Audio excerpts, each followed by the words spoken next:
Hello there gamers, this is Overkill from No Place for No Heroes Gaming, and today we're going to be doing a walkthrough or playthrough with the Crusader, which I have not yet actually done. I started the Crusader briefly and I enjoyed it, so I thought I'll actually give it a full go and just start from the beginning for the benefit of showing you guys from the beginning really. Didn't really get that many levels up with my other Crusader anyway, so I'm not missing loads. And sorry for kind of just starting the commentary partway through here, but it is just the beginning, so nothing much has really been missed apart from just killing a few zombies, equipping a few items and walking down a hill, so nothing really has been missed. So here we are in town and ready to just head out now really and start the epic quest. Like I said, I did play some of the Crusader and I did enjoy it. I just didn't really get to play through and learn the major abilities of Crusader. I got some of them done and they were fun, so kind of hoping they just get better from there. So as you can see, I've just got a shield bash for now, and even that is fun to use and quite powerful, so I guess I'll be using that a lot. And some more zombies should be coming out. Here we go. See, he just runs in and smacks things with his mace. Just destroys them epically. That's one of the wretched mothers. There we There are go. more of them in the ruins down the road. And off we go. If you are wondering why I have angel wings, it's just content. I don't know if you get it with the Ultimate Evil Edition, but I had it when I had it back on 360, so it just kind of continued up for me. And these items you get with each character really, and it's just angel wings. I got a few dies, helmet, and the signet ring I'm wearing is actually given to me from Blizzard just from signing up to Battle.net, so that's pretty cool of them to be giving us some legendary loot to start the game with. And there we go, slid through them. That was epic. He's just this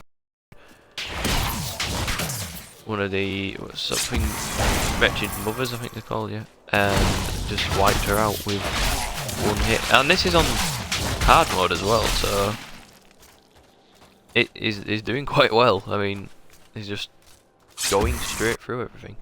So I definitely am approving of the Crusader already. Over here.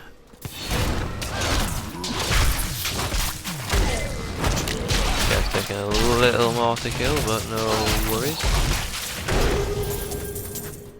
So to anyone watching, I don't know if you've just started with Diablo, if you've never played it, or if you've played Diablo 3 but not Reaper of Souls, you know, whatever way around it is, all I can recommend is it's definitely worth getting to start with, even if it is just the original. But Reaper of Souls, the only issue I have, the only issue I will complain with, is the fact that I've spent about £100 so far on the same game, just with now obviously the added content, and that's it.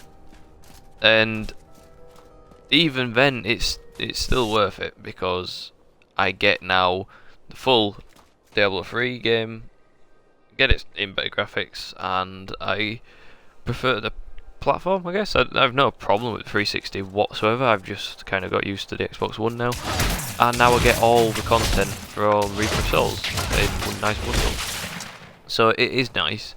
It's just the fact that I paid £60 for it, I'm having a bit of trouble with. It was, I think, 45 in the shop and 60 on the Xbox Marketplace, and I didn't get any extra content with it. I believe if you paid, I think, 60 in the shop though, you get a different edition and get some free stuff. So few issues with the money side of it. Like I said, £100 for the same game, and I just got the added bit now.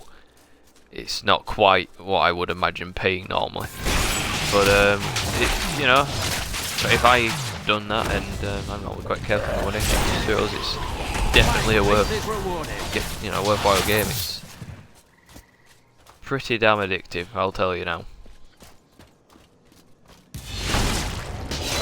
So story-wise, I don't want to spoil too much, but because I've actually started the game again as a Crusader, I'm not playing Reaper of Souls necessarily now. I'm playing the Diablo 3 storyline, so I'm not really spoiling anything, and I'm sure if people have already played it, they'll know. A lot of you will anyway. I have actually completed Reaper of Souls story as well, but I did that on my other account. Not enough rat. So now I'm just starting completely again.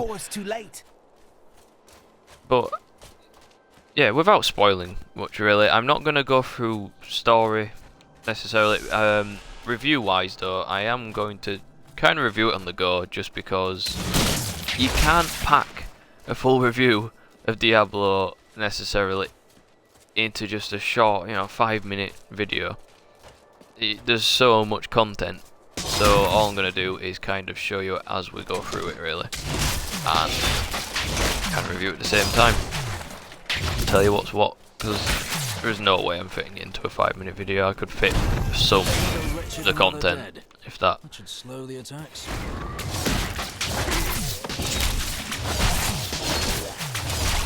So, as you know, the characters, or most of you should know, the characters have their own unique abilities. They have their own, like, core abilities or strengths.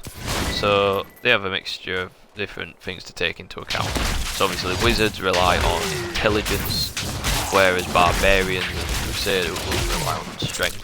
And witch doctor is also intelligent, so some of them do kind of use similar abilities or a similar and then another ability as well. So the Crusader is mainly on strength, but he does also, like all of them, they do have abilities which are kind of like magical and stuff. But the Barbarian doesn't rely on defense, he's all about just running in and killing things. Crusader has a shield, which is useful because he does good attack damage. In fact, he attacks with his shield. So it's not just, this guy's like a Spartan.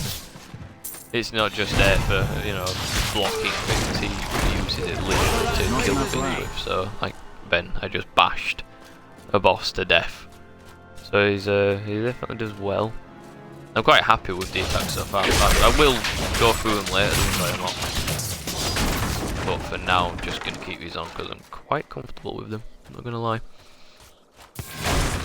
And as always, I'm exploring pretty much the entire area. I'll try not to do too much of that because obviously you're going to kind of want to see him progress. But it is decent to walk around and actually look around the environment, because you never know what you're going to find. Like, I know I didn't really get it correct from there, but everything counts in this game, even if it's just you destroying things for their parts and then building something better with it. It all helps. Especially if you're on hardcore difficulty, which I'm not currently. But if you do decide to go on it, just make sure you do pick up things you wouldn't even normally, and it'll probably come useful later. So here we go, we're just gonna go pop back to town now. And get some experience for doing the mission. Could you talk some sense into Leah? She's brave. Ta-da. Leah. We'll need to open.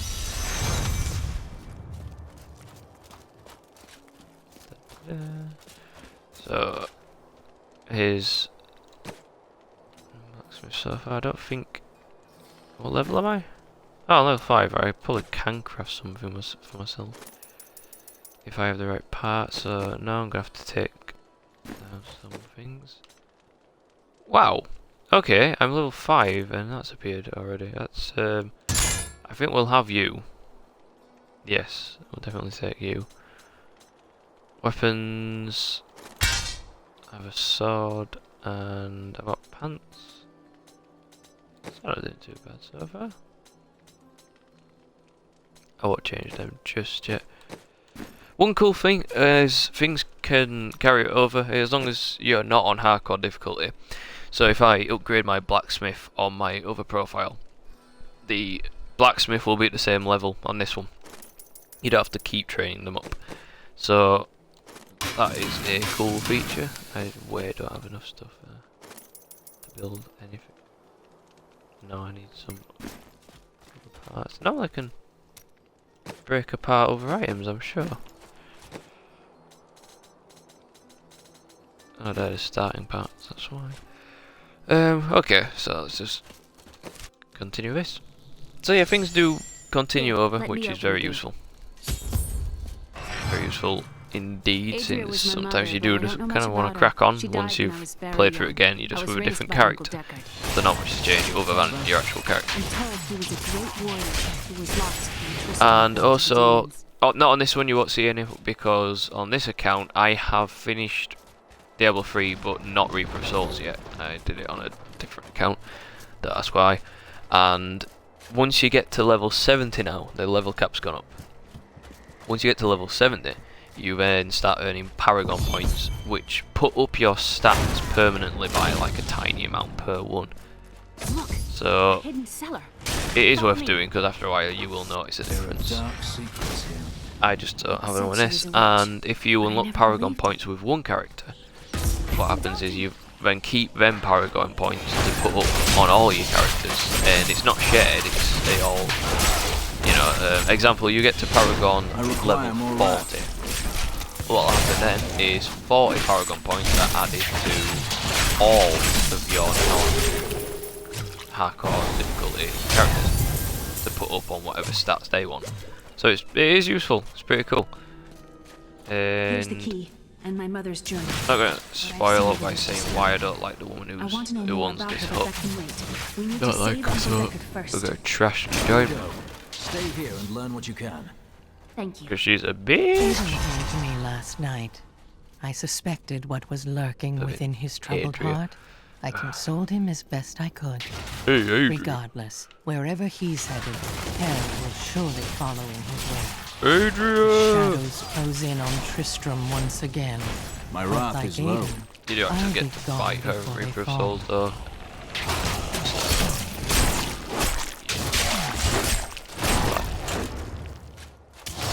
Basically, she does something not very nice, and she makes you want to kill her, which you get to, which is satisfying.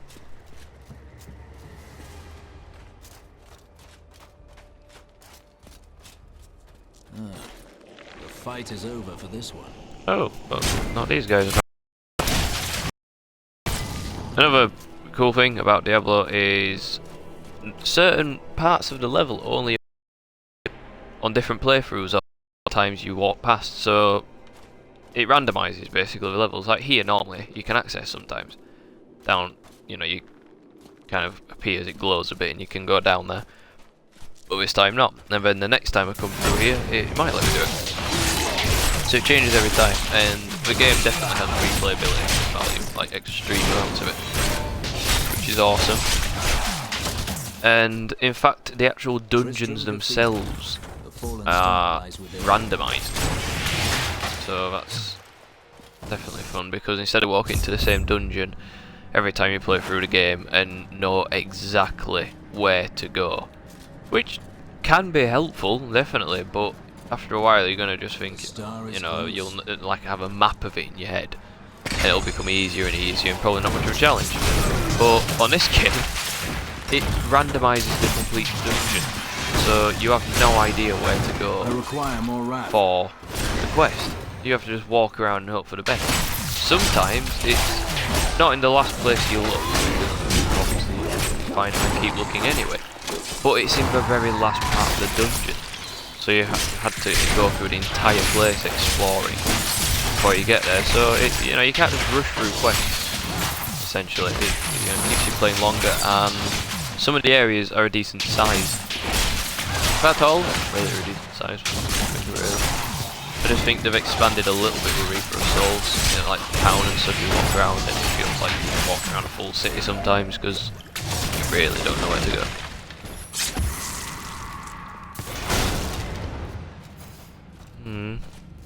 Okay.